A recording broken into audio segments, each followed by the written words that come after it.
오늘 본문의 말씀을 통해서 더 높은 수준을 위하여라는 제목으로 함께 하나님의 말씀을 나눠보고자 합니다. 더 높은 수준을 위하여라는 제목입니다. 오늘 말씀을 시작하기에 앞서서 사람의 인상과 또 인성에 대한 이야기를 해보려고 합니다. 사람은 저마다의 기질이나 혈기를 가지고 있는데 보통은 그러한 기질과 혈기가 얼굴에 드러난다고 합니다. 그리고 그것이 어느 정도 고착화된 것이 그 사람에 대한 인상이라고 하지요. 어떤 이들은 이것을 자기들만의 방법으로 연구하여서 관상이다라는 이런 이름으로 부르기도 하지요. 사람의 기질이나 혈기, 또 그 성격이 그 사람의 얼굴에 드러난다는 것이 어찌 보면 참 비이성적이고 비과학적이지요. 그런데 우리가 살아본 경험에 의하면 때로는 그런 말들이 맞는 것 같을 때도 있습니다. 그래서 어떤 이들은 사람의 40세 이후의 얼굴은 그 사람의 살아온 인생을 보여준다라고 말하기도 합니다. 그 사람의 인생이 다른 사람과 좋은 관계를 이루며 또 미소 지으며 살아온 그런 인생인지 아니면 서로 갈등하고 싸우고 험악한 분위기에서 살아온 인생인지가 얼굴에 다 드러난다고 하지요. 함께 말씀을 나누는 성도님들께서는 여러분들의 얼굴이 남들에게 어떻게 보여지시길 원하십니까? 웃는 인상, 밝은 인상을 주길 원하십니까? 아니면 무뚝뚝하고 혹은 성난 인상을 주길 원하십니까? 당연히 전자이겠지요. 가장 이상적인 것은 좋은 인상, 웃는 얼굴, 좋은 언어로 다른 사람들과 좋은 관계를 맺고 또 그것이 선순환되어서 웃을 일, 좋은 일들이 계속해서 일어나는 것입니다. 우리 성도님들의 인생이 진실로 그렇게 되기를 주님의 이름으로 축복합니다. 핵심은 웃는 얼굴, 좋은 말들이 좋은 관계의 바탕을 형성하고 그 관계가 계속해서 선순환하는 것입니다. 오늘 말씀은 산상수훈이라 불리는 말씀 중에서 다른 사람과의 관계를 어떻게 해야 하는가에 대한 말씀으로 볼 수 있습니다. 예수님께서는 지금까지 있어왔던 율법과 더불어서 그보다 훨씬 더 높은 수준의 예수님의 원칙을 말씀해 주십니다. 오늘 말씀을 통해서 주님께서는 그리스도인이 다른 사람과의 관계에 있어서 이를 어떻게 정립하고 또 어떻게 살아야 하는지를 말씀하십니다. 이 말씀을 오늘 함께 나누면서 그리스도인의 관계의 원칙에 대한 말씀을 함께 살펴보도록 하겠습니다. 현대사회를 정의하고 규정하는 단어들에는 다양한 말들이 있는데요. 그 가운데 정말 한국 사회를 이 한마디로 표현하는 그 단어를 꼽자면 저는 갈등사회라는 단어를 이야기하고 싶습니다. 오늘날 한국 사회는 정말이지 수많은 방식과 수많은 계층으로 나뉘어져서 서로가 서로를 적대하고 갈등하는 상황 가운데 놓여 있습니다. 지역주의와 지역 갈등, 세대 갈등, 빈부의 격차, 빈부 갈등, 여야의 극심한 정치 갈등, 노사 갈등, 심지어 요즘에는 남자와 여자도 편을 갈라서 젠더 갈등이라는 이름으로 서로를 갈등하고 있습니다. 정말이지 셀 수조차 없는 수많은 갈등이 만연해 있는 사회가 오늘날 이 한국 사회가 아닌가 하는 생각이 듭니다. 오늘 말씀은 이처럼 수많은 갈등이 만연해 있는 한국 사회에 어떻게 하면 그 갈등을 줄이고 또 갈등을 해결할 수 있는지 그 실마리에서부터 구체적인 방법까지 아주 자세하게 말씀해 주고 있습니다. 가장 먼저 함께 나눌 주제는 옳고 그름의 기준에 대한 문제입니다. 옳고 그름의 기준에 대한 문제. 옳고 그름에 대한 아주 선명한 기준을 가지고 있는 것. 대개의 경우 우린 이것을 좋은 것이다 라고 생각을 합니다. 상식적으로 그렇지요. 옳고 그름에 대한 분명한 기준이 있는 것. 그래서 어떤 문제나 상황이 발생하면 그 기준에 따라서 정확하게 재단하듯이 딱딱 가르고 구분하는 것. 얼마나 좋아 보입니까? 또 편해 보이고 합리적으로 보입니까? 하지만 적어도 이와 같은 기준이 관계라는 측면에 있어서는 옳고 그름의 선명한 기준은 아이러니하게도 기대하지 않았던 치명적인 역효과를 불러일으킵니다. 이와 같은 선명한 기준은 관계에 있어서는 전혀 정말이지 하등 도움이 되지를 않습니다. 참으로 이상한 현상이지요. 오늘 말씀을 보면 예수님께서 바리새인들과 서기관들을 마치 옹호하는 듯한 뉘앙스의 말씀을 하십니다. 심지어 대놓고 율법을 옹호하시고 마치 율법의 수호자인 듯한 말씀을 하시지요. 하지만 복음서에 나타난 예수님의 말과 행동을 이미 알고 있는 사람이라면 오늘 말씀에 나타난 예수님의 언행이 잘 이해가 되지 않을 수도 있습니다. 분명히 예수님의 대척점에 서 있는 사람들이 바리새인들이었고 서기관들이었기 때문입니다. 그들은 율법의 수호자임을 자처하면서도 스스로 모순된 행동을 하였고 또 예수님은 그러한 그들의 잘못된 관습과 언행을 비판하였습니다. 그들도 어떻게 하면 예수님을 망신 줄까? 심지어 나중엔 어떻게 하면 예수님을 죽일 수 있을까를 생각하였지요. 그런데 오늘 말씀에는 그렇지가 않습니다. 오히려 예수님께서 마치 율법의 수호자인 것처럼 말씀하시고 심지어 바리새인들, 서기관들을 옹호하는 것 같은 그런 말씀도 하시죠. 이 부분이 성경을 읽는 어떤 독자들에게는 잘 이해가 되지 않습니다. 왜 예수님이 대척점에 서 있는 이 바리새인들과 서기관들을 옹호하고 또 율법을 옹호하는 것이지? 라는 의문이 생기니까요. 왜 이런 의문이 생기는 걸까요? 무엇이 문제일까요? 예수님께서 모순된 언행을 하신 걸까요? 그렇지 않습니다. 문제는 이미 스스로 만들어버린 성령에 대한 편견이며 이미 스스로 만들어버린 자기 자신만의 선명한 기준입니다. 흑과 백을 분명히 하고 선명하게 나누려 하는 편견이 문제인 것이지요. 그 기준에 대입해 보니까 상황과 사정은 생각하지 않고 그저 바리새인은 나쁜 사람들이라고 대입해 버리는 겁니다. 그러니 오늘 말씀에 나타난 예수님의 말씀이 잘 이해가 되지 않는 것이죠. 자기 자신이 가지고 있는 이 선명한 기준이 편견이라는 생각은 하지 못하고 그 기준에 따라서 판단을 하면 누군가는 반드시 악인이 되고 누군가는 반드시 그 논쟁에서 패하게 됩니다. 그런데 그와 같은 기준으로 악인을 판단하고 논쟁에서 패배한 사람이 그러면 내가 잘못했구나 하고 돌이키던가요? 그렇지 않지요. 그렇지 않습니다. 오히려 마음속에 불만과 적대감만이 생길 뿐입니다. 결국 그와 같은 기준과 그에 입각한 판단들은 양측 모두를 패배자로 만들어버리는 최악의 결과를 가지고 오지요. 예수님께서는 그렇게 하시지 않으셨습니다.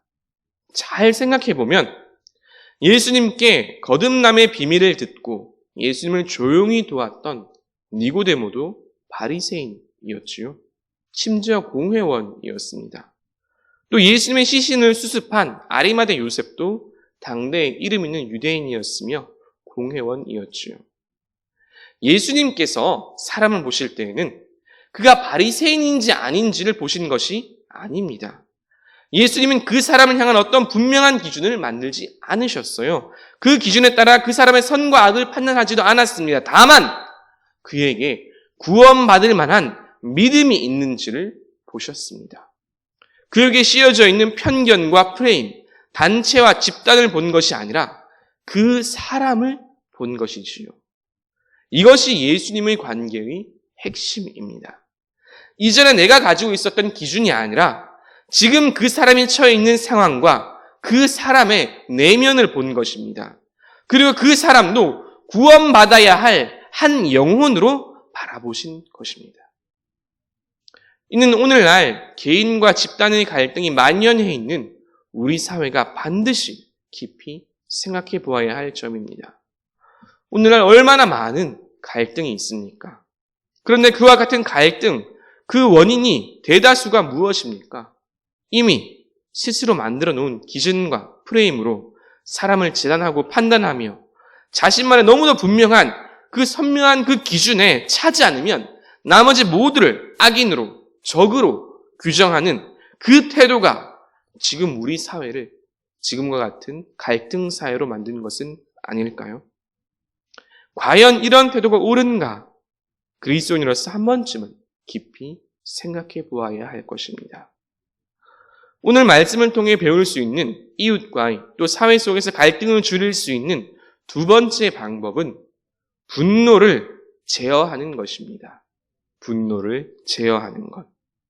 요즘 자신의 분노를 제어할 줄 모르고 조절할 줄 모르는 사람을 일컬어 분노 조절 장애자다라고 이야기를 합니다.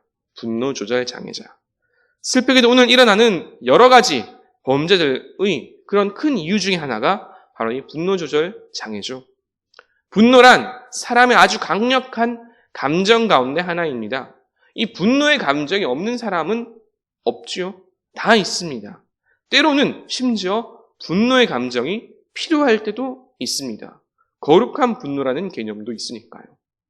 핵심은 이 분노의 감정을 제어할 줄 아느냐 없느냐입니다. 모르느냐입니다. 다스릴 줄 아느냐입니다. 내 속에 분이 올라올 때 그것을 다스리고 때로는 잠재울 수 있어야 합니다. 또 부득이 분노의 감정이 필요하다면 어느 곳에 그 분노의 감정을 사용할지도 신중하게 생각할 수 있어야 합니다. 그렇지 않으면 이 분노의 감정은 대개의 경우 치명적인 파국을 만들어냅니다.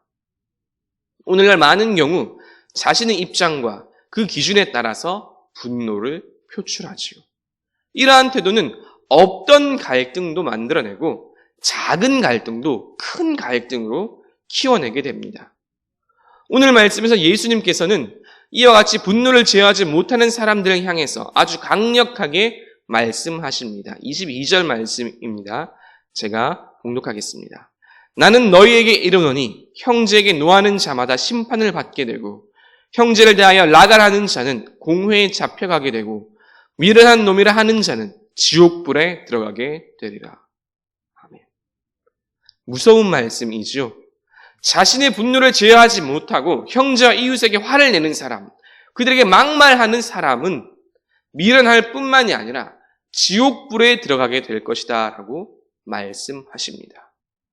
이 구절을 앞뒤 구절과 연계하여서 더욱 엄중하게 해석해 본다면 사람에게 분노를 표하는 것은 그 사람을 죽인 것, 살인한 것이나 마찬가지라고 볼 수도 있습니다. 다시 오늘의 현실을 한번 돌아와 봅시다. 서로 간에 갈등을 조장하고 또 분노를 조장하는 이 사회 속에서 그리스도인들은 어떻게 하면 이 악한 사회에 이 시대의 물결을 거스를 수가 있을까요? 저는 그 해결의 실마리 역시 성경 말씀에 있다고 확신합니다.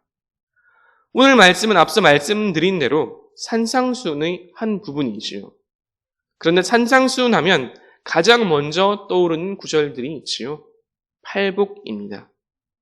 온유한 자는 복이 있나니 그들이 땅을 기업으로 받을 것이며 긍휼히 여기는 자는 복이 있나니 그들이 긍휼히 여김을 받을 것이요 화평하게 하는 자는 복이 있나니 그들이 하나님의 아들이라 일컬음을 받을 것이요. 우리를 분노케 하고 우리의 화를 돋구는 상황 속에서도 온유한 마음을 품으시기를 바랍니다. 우리를 대적하는 자들을 오히려 긍휼히 여기는 긍휼의 마음을 품으시기를 바랍니다. 그래서 험악한 갈등 사회 속에서도 화평을 이루는 자가 되시기를 주님의 이름으로 축복합니다. 그렇습니다. 오늘과 같이 분노를 조정하고 갈등과 분열을 일으키는 사회의 이 흐름을 거스르는 유일한 방법은 성경의 말씀, 예수님의 말씀밖에 없습니다. 예수님의 말씀을 기억하고 실천하여 내 속에 있는 이 분노를 제어하고 온유한 마음으로 상대를 긍휼히 여기며 갈등 속에서도 화평을 이루어내시는 저와 여러분 되시기를 주님의 이름으로 축복합니다. 오늘 말씀에 나타난 갈등을 줄이고 해결하는 마지막 세 번째 방법은 잘못을 했다면 먼저 사과하는 것입니다. 잘못을 했으면 먼저 사과하는 것이지요. 사실 이것은 초등교육을 배운 사람이라면 누구나 다 도덕 시간에 배운 이야기들입니다. 하지만 이 초등학교 수준의 가르침을 배우지 못하고 이해하지 못한 것 같은 사람이 오늘날 너무나 많이 있지요. 이 모든 것은 다 자기중심적인 사고와 판단 때문입니다.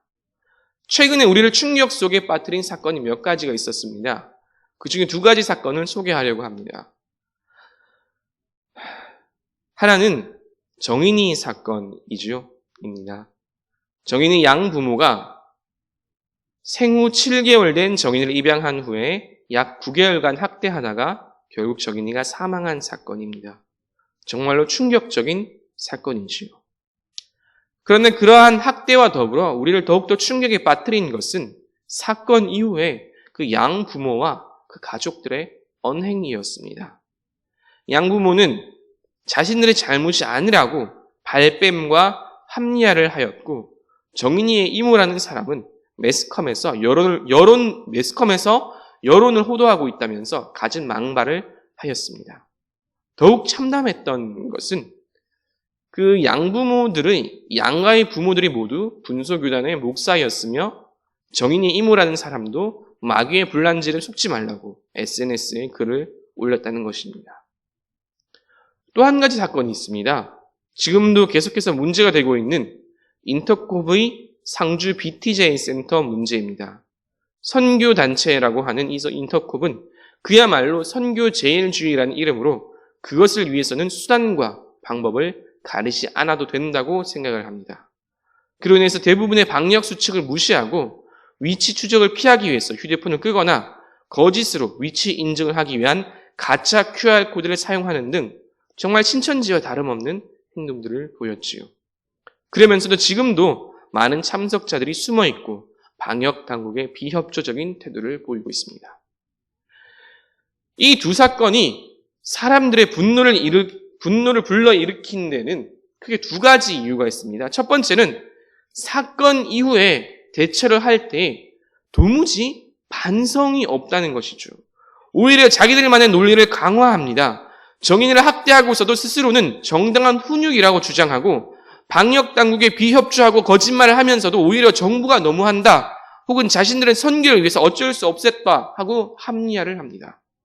잘못을 했으면서도 반성이 없고 고칠 마음이 없는 것이 가장 큰 문제입니다. 그리고 또 한 가지 분노의 포인트는 안타깝게도 이들이 다 기독교인이라는 점입니다. 현대 한국 사회에서 기독교의 이미지가 어떤가요? 아시는 대로 그리 좋지만은 못합니다. 이제는 이미 기득권 종교처럼 인식이 되고 보수적이고 편협한 집단으로 비추어지기도 합니다. 그런데 정말로 아이러니한 것이 무엇인지 아십니까? 그럼에도 불구하고 사람들은 이 기독교에 대한 일말의 기대와 희망을 여전히 가지고 있다는 것입니다. 기독교를 비판하면서도 이미 만연해 있는 이와 같은 부정적인 이미지 속에서도 여전히 기독교인들은 올바르게 살기를 기대하고 있다는 것입니다. 기대가 있기 때문에 비판도 큰 것이지요. 기대하지 않았다면 지금처럼 이만큼 크게 불타오르지도 않았을 것입니다. 하지만 위의 사례들에서 나타난 기독교인들은 그러지 않았습니다. 그러니 더욱더 큰 비판이 나타나는 것이고요. 오늘 말씀에서 예수님께서는 그리스도인이 잘못했을 때 그 사고 대처를 어떻게 해야 하는지 아주 분명하게 말씀하십니다. 23절부터 25절까지의 말씀입니다. 그러므로 예물을 제단에 드리려다가 거기서 내 형제에게 원망 들을 만한 일이 있는 것이 생각나거든 예물을 제단 앞에 두고 먼저 가서 형제와 화목하고 그 후에 와서 예물을 드리라. 너를 고발하는 자와 함께 길에 있을 때에 급히 사화하라. 그 고발하는 자가 너를 재판관에게 내어주고 재판관이 옥내에게 내어주어 옥에 가둘까 염려하라. 아멘. 제단 앞에 나와 예물을 드리려다가 즉 하나님 앞에 나와서 예배를 드리러 가도 형제에게 잘못한 일이 있거든, 그것이 생각나거든 먼저 형제와 화목한 후에 예배의 자리로 나오라고 말씀하십니다. 뿐만 아니라 다른 사람에게 혹 잘못을 했다면, 어떤 잘못을 했다면 그 사람에게 찾아가서 먼저 사과하고 화해를 청하라고 말씀하십니다. 이것이 예수님께서 말씀하시는 그리스도인의 문제 해결의 방식입니다. 예수님은 내 자신의 잘못을 합리화하라고 말씀하시지도 않았고 그 사건이 덮이거나 묻히길 바라며 시간을 보내라고 말씀하지도 않으셨습니다. 나로 인해 문제가 발생한다면, 나에게 잘못이 있다면 먼저 사과하고 화해하라고, 화해를 청하라고 말씀하십니다. 이것이 그리스도인이 문제를 해결하고 이 세상을 그리스도인답게 살아가는 그리스도인들만의 방식입니다. 이렇게 말씀드리면 또 이렇게 말씀하는 분도 계십니다. 나도 잘못했지만 저쪽도 잘못했는데요. 아니, 저쪽 잘못이 더 큰데요. 저쪽이 더 잘못을 했는데 왜 내가 먼저 사과를 해야 합니까? 충분히 그렇게 생각하고 또 말씀하실 수도 있습니다. 그러나 오늘 말씀이 산상수훈이라는 것을 떠올린다면 생각이 달라질 수도 있습니다. 산상수훈의 핵심은 예수님을 따르는 제자, 그리스도인들은 일반인이 생각하는 그 수준보다 더 높은 수준으로 생각하고 행동하며 살아야 한다는 것이지요. 유대인들과 바리새인들은 율법만 잘 지키면 다 잘 되는 줄 알았습니다. 그러나 예수님께서는 그보다 훨씬 더 높은 수준을 말씀하십니다. 살인하지 말라는 계명보다 더 높은 수준, 분내지 말라고 말씀하시고, 간음하지 말라는 계명보다 더 높은 수준, 음욕을 품고 여인을 바라보지 말라고 말씀하십니다. 마찬가지로 갈등 관계에 있을 때 사람은 잘잘못을 따지고 니죄 뇌죄 따지고 그것으로 또 분쟁을 하지요. 하지만 그리스도인들은 그보다 더 높은 수준을 가져야 한다라고 말씀합니다. 나에게 잘못이 있다면 그것으로 상대방에게 사과하고 먼저 화해의 손길을 내밀어야 하는 것입니다. 오늘날 사회 문제 가운데 하나가 무엇입니까? 용서를 구할 줄도 모르고 용서할 줄도 모르는 것 아닙니까? 이 세상에 피해를 입었다, 손해를 봤다라고 하는 사람은 널리고 널렸는데 도무지 내가 잘못했다, 내가 가해자다라고 말하는 사람은 눈을 씻고 찾아봐도 찾기가 힘들지요. 이러한 세상 풍조 속에서 그리스도인은 새로운 문화를 이끌어가고 만들어내야 합니다. 내가 먼저 사과하고 먼저 굽힐 줄 아는 자세입니다. 당연히 세상 사람들은 이것을 이해하지 못할 것입니다. 심지어 이를 바보라 생각하고 이용해 먹기도 하겠지요.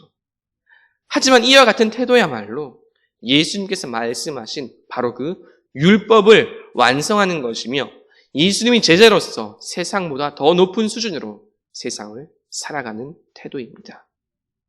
이제 말씀을 정리합니다. 산상수훈의 말씀을 통해서 오늘날 수많은 갈등 관계에 놓여있는 이 사회 속에서 그리스도인들은 어떤 태도로 삶을 살아가야 하는지를 함께 나누었습니다.